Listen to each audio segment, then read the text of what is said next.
Salut à tous, ici iOS The Pro et dans cette vidéo je vais vous présenter le tweak Esra Assistant. Donc c'est le tweak à tout faire. Donc on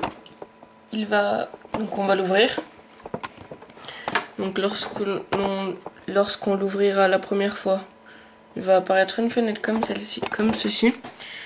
Donc vous demandant le zip code, votre surnom, donc les API, donc les clés API.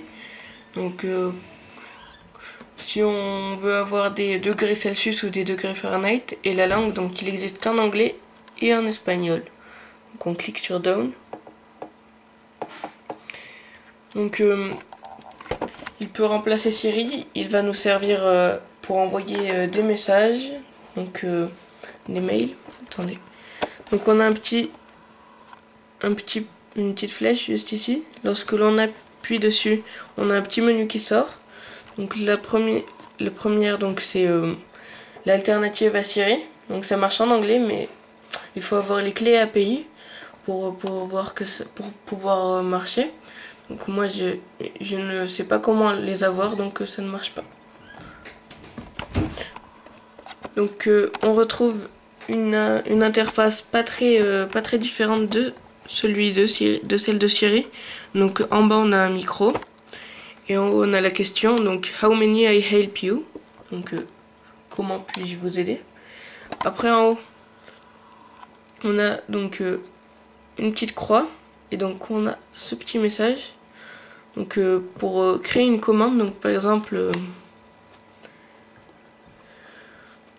call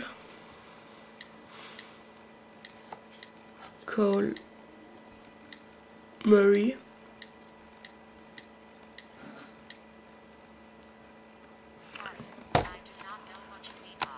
Donc au lieu de parler, on peut le faire en écrivant, mais donc ça marche ni l'un ni l'autre. Il y a un message d'erreur, donc tu peux parler en appuyant sur le micro, par exemple hi.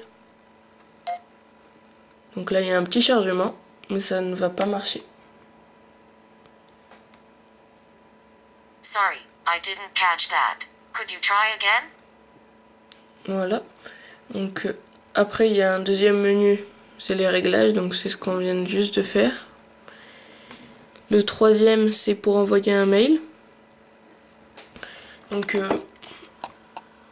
on choisit le destinataire, l'objet, donc notre adresse, et donc on peut écrire notre mail depuis Esra Assistant.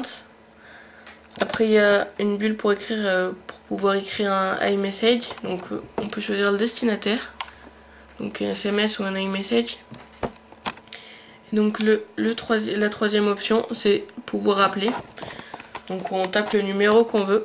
Donc c'est ce que propose ce tweak. Il s'appelle Esra Assistant et il est disponible gratuitement sur la source de Big Boss. Donc c'était iOS The Pro. À la prochaine vidéo.